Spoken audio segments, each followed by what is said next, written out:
Assalamualaikum warahmatullahi wabarakatuh, teman-teman yang dirahmati Allah. Kita kan kalau begitu selesai sholat, baik sholat 5 waktu, kita berzikir ya. Nah, setelah itu biasanya kita berdoa. Nah, tetapi ternyata kegiatan kita ini menurut salah satu dari ustadz, teman-teman Salafi Wahabi, mengatakan bahwa ternyata Rasulullah SAW tidak pernah berdoa setelah selesai sholat fardu gitu.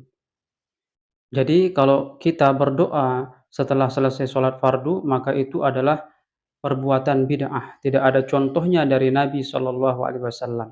Coba dengarkan dulu videonya. Habis sholat, memang paket yang Nabi tawarkan, yang beliau selalu kerjakan adalah zikir. Setelah sholat, dengan zikir sholat yang sudah masyhur, istighfar, kemudian baca Allah mantas salam, sampai membaca ayat kursi, al-ikhlas, al-falaq, an-nas, baca subhanallah, alhamdulillah, Allah akbar 33 kali, sampai terakhir baca, digenapkan la ilaha illallah wahdahu la syarika. Selesai itu semua hadis Nabi SAW menjelaskan setelah sholat, Rasulullah SAW langsung berdiri. Memang beliau tidak pernah berdoa habis sholat waktu itu. Memang begitu. Bukan doanya yang jadi masalah, bukan. Karena Rasulullah tidak kerjakan, jadi kita tidak kerjakan. Saya tekankan dalam pengajian saya, kalau anda punya hajat berdoa, berdoalah setelah sholat ba'diyah. Insya Allah aman. Karena sudah lepas dari paket yang Nabi tentukan. Selama Rasulullah SAW sudah mencontohkan dan memerintahkan sebuah perbuatan, ditentukan tempatnya, jumlahnya, waktunya, jangan pernah dilanggar. Masya Allah ya, saya mendengarkan di sini Ustadz Khalid sangat berapi-api sekali menjelaskan kepada jamaahnya bagaimana supaya kita dalam Islam itu harus benar-benar memurnikan Islam itu ya, jangan sampai ada satu bid'ah pun, bid'ah yang tidak dicontohkan oleh Nabi Shallallahu Alaihi Wasallam. Tetapi ada sedikit yang mengganjal atau agak aneh, saya dengarkan dari ceramah Ustadz Khalid ini, yaitu ketika dia mengatakan begini. Saya tekankan dalam pengajian saya, kalau anda punya hajat berdoa, berdoalah setelah sholat ba'diyah. Insya Allah aman. Berdoalah setelah sholat ba'diyah. Insya Allah aman. Berdoalah setelah sholat ba'diyah. Insya Allah aman. Nah, katanya begitu, kalau memang kita mau puas-puasin berdoa, maka berdoalah setelah sholat sunnah ba'diyah. Maksudnya begitu kita selesai sholat, zikir sedikit, bangun, kemudian sholat ba'diyah. Nah, setelah selesai sholat ba'diyah itu, maka silahkan di sana. Mau berdoa sebanyak apapun, mau zikir, baca apapun sebanyaknya silahkan. Karena di situ waktu bebas katanya. Di sini letak kejanggalannya gitu ya. Nanti kalau kita misalkan lakukan berdoa setelah selesai sholat ba'diyah, maka mereka akan bertanya lagi, pernahkah Nabi Shallallahu Alaihi Wasallam berdoa setelah sholat ba'diyah, setelah sholat sunnah ba'diyah gitu. Maka kita akan katakan, nggak ada, itu nggak ada contohnya berarti bid'ah gitu kan. Karena menurut teman-teman dari Salafi Wahabi ini kan yang namanya bid'ah itu adalah sesuatu yang tidak ada contohnya dari Nabi Shallallahu Alaihi Wasallam. Tetapi Ustadz Khalid Basalamah meminta kita silahkan kalau mau berdoa sepuas-puasnya setelah sholat ba'diyah karena di situ semuanya sudah selesai. Loh masalahnya Nabi Shallallahu Alaihi Wasallam berdoa setelah sholat ba'diyah ini ada riwayatnya apa tidak kan gitu. Nanti kalau kita lakukan itu, kita berdoa setelah sholat ba'diyah ini ya, begitu kita misalnya sholat zuhur misalnya, kemudian kita sholat ba'diyah terus kita panjang berdoa.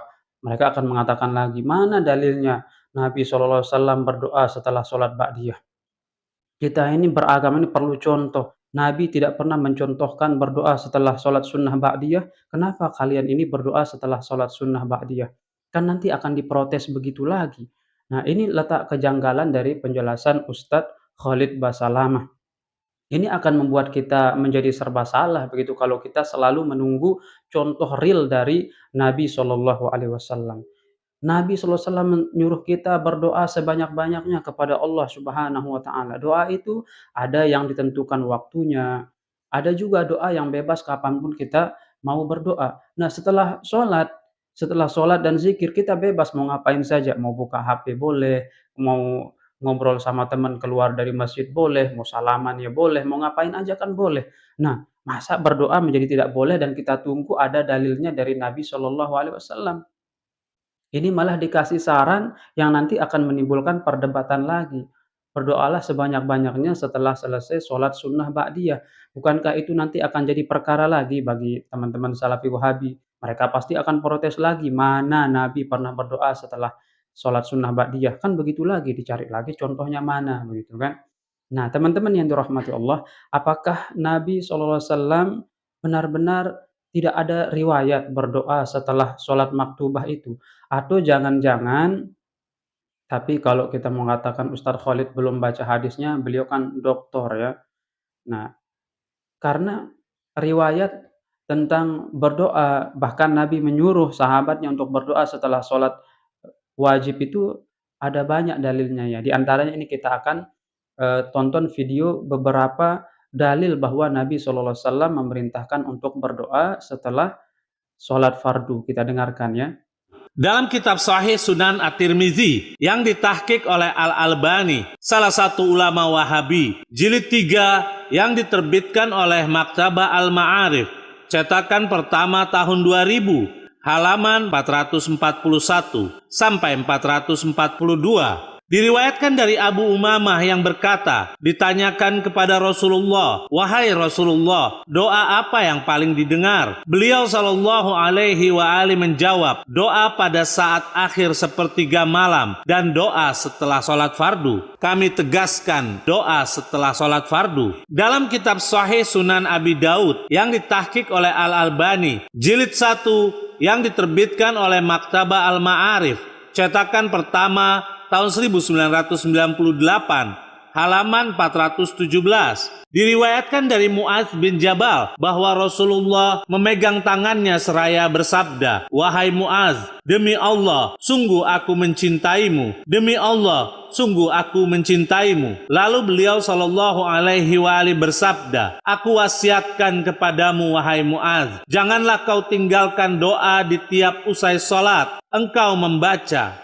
'Ya Allah, bantulah aku mengingatmu dan bersyukur kepadamu, juga baik di dalam menyembahmu.'" Al-Albani berkata, hadis sahih.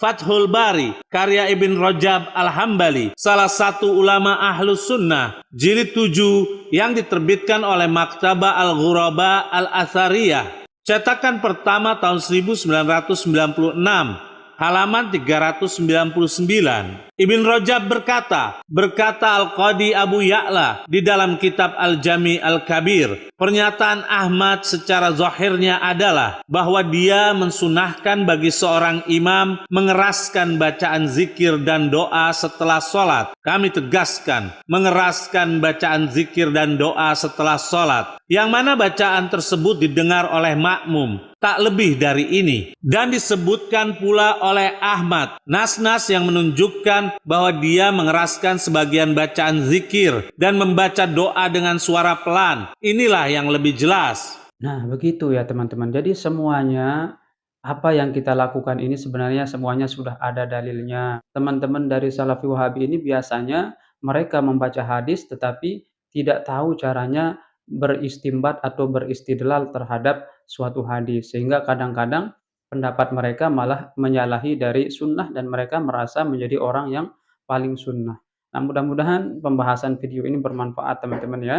Jadi ya mungkin saran kepada teman-teman Salafi Wahabi, jangan mudah membid'ahkan sebelum tabayyun atau menanyakan ini dalilnya mana. Karena sesungguhnya dalilnya itu sangat banyak sekali seperti yang sudah dipaparkan tadi. Demikian video singkat ini, semoga bermanfaat.